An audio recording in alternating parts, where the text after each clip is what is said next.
Dr. Wu, you have witnessed a scene not many people can imagine. I believe that you described it as the hell on earth. Yes. Can you tell us about that day, what you have witnessed or went through? Yeah. Everything that we see in Gaza is just terrifying. But the thing that I would describe as hell is that because there are these constant bombings. So with every bombing, because the density of population, because of the displacement is just so high in a lot of camps.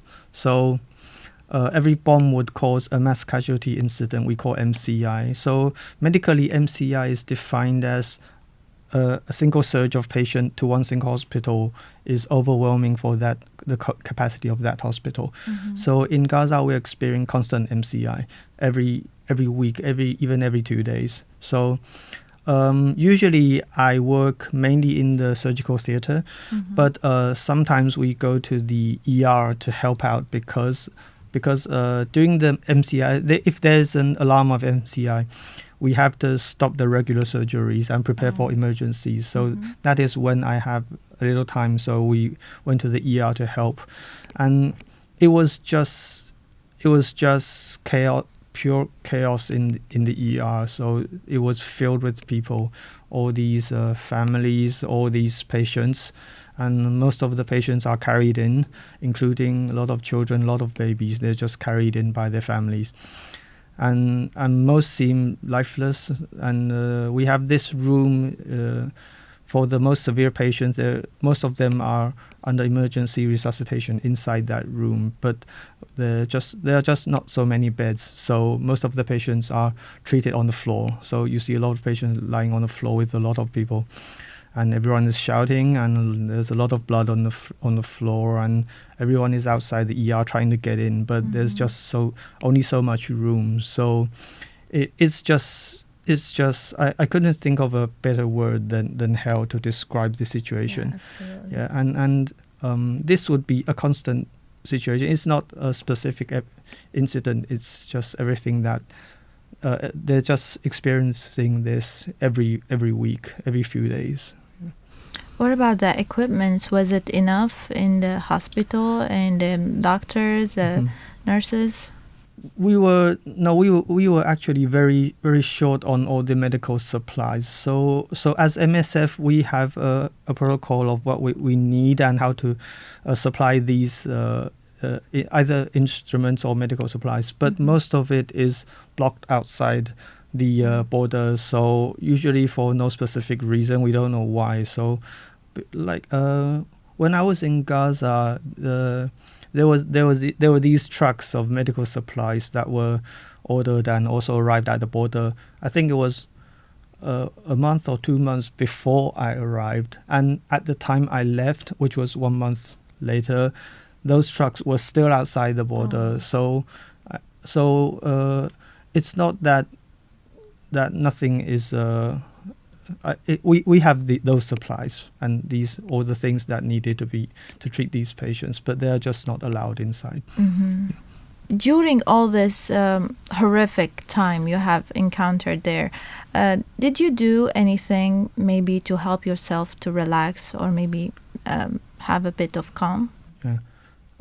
Personally, I'm very good at zoning out. So, but then I have this sketchbook with me, which I do some sketching with charcoal. So, I think it's helpful for myself to get all these off my mind for a moment. I mean, after work, when I'm where I'm living, I'm staying. So, every foreigner that goes into Gaza has a kind of a method to cope with these stress. Some do like yoga or no. Everyone has different methods. What did you have sketched there? Just anything I can think of, people, or sometimes just what I see inside where I'm sleeping. I believe that you have met many people, local people in Gaza, and you have treated a lot of patients. Are there any particular moments or people you will always remain, or they will always remain in your memory? Actually there are a few. Actually, there are a lot of people that are staying in northern Gaza, in Gaza City, but they weren't allowed to move south or even move out of Gaza City due to unknown reasons. But during my second visit, there was a very brief period of ceasefire. So the restrictions were lifted a little bit. So that we got some patients that they came down from the north, walked down from north to south to Nasser Hospital. And then there was this little girl. She was, if I remember correctly, she was around 3 years or something. She had a major burn injury on her torso, so it was a very large burn injury. And we had to do several surgeries, including skin graft, to treat her. And I think it took about 2 or 3 weeks for her to heal and be ready to be discharged. And then on the day she was discharged, her mother took her to the front of the operating theatre, and then they called for me. So at first I thought she had some questions about the wounds or the scars how to care for them, but then when I came out of the door, she just came to say thank you. So it was a very, very touching moment. And so the other staff said, "How about we take a picture?" And then I said, "Yeah, sure, if she agrees." And I don't have a lot of pictures with my patients, but that was one picture I still remember. And she even said that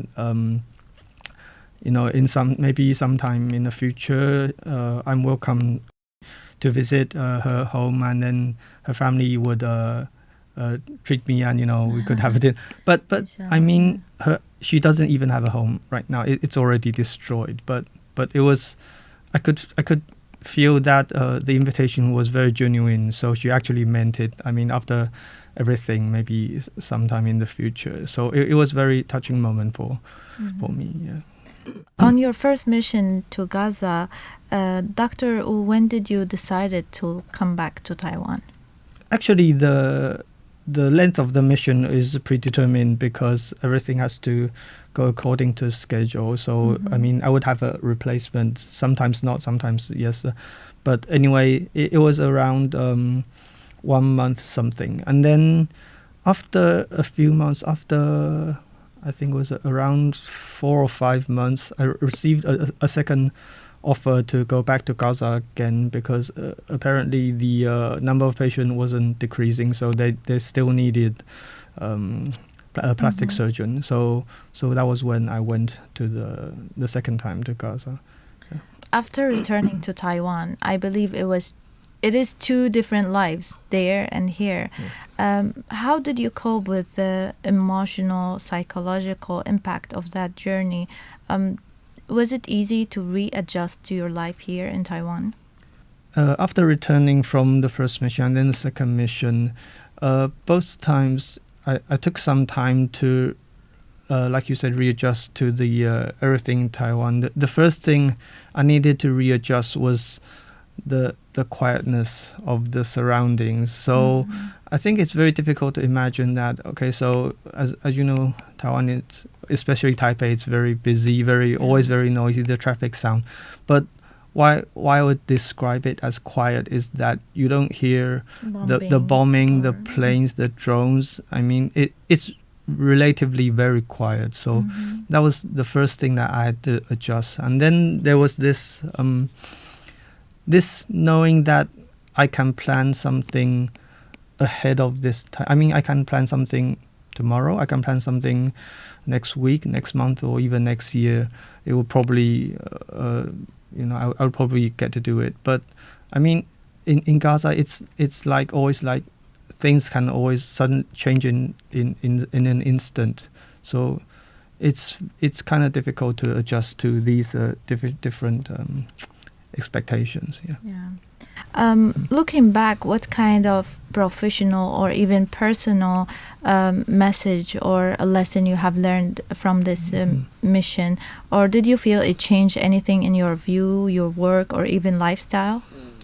Yes, I would say it changed me a lot. the greatest thing that I noticed the change in myself would be that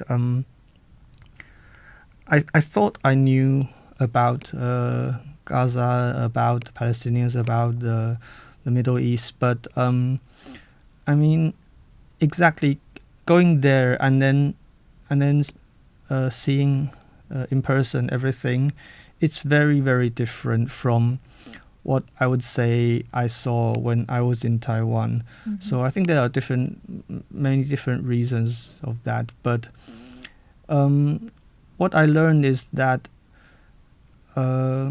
it's very easy to judge something or to comment on something when you're very far away from it, when you don't actually understand that much and maybe even not willing to understand it. But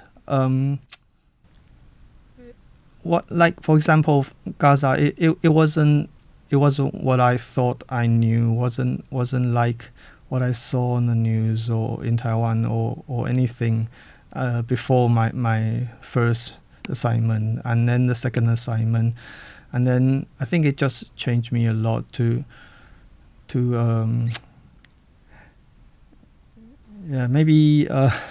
be more objective and try to understand more before jumping to any conclusions. Recently, a news broke about a ceasefire in Gaza starting from October 10th. How did you feel when you first heard of the announcement? I would say not very optimistic, because during my second assignment, it was actually also during the ceasefire. But we were still constantly receiving patients that were injured by bombs and guns. So just not as much as during the full-scale conflict.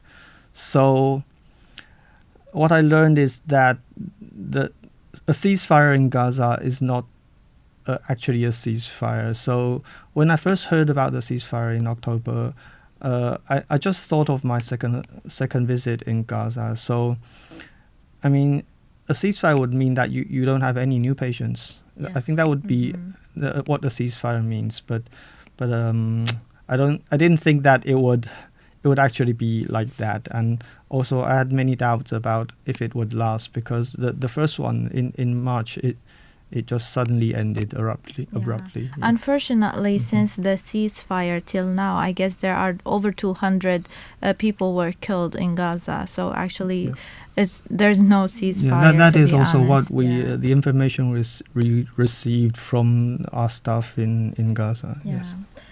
Dr. Wu, finally, what message would you like to share with our audience today? What I would like to share is that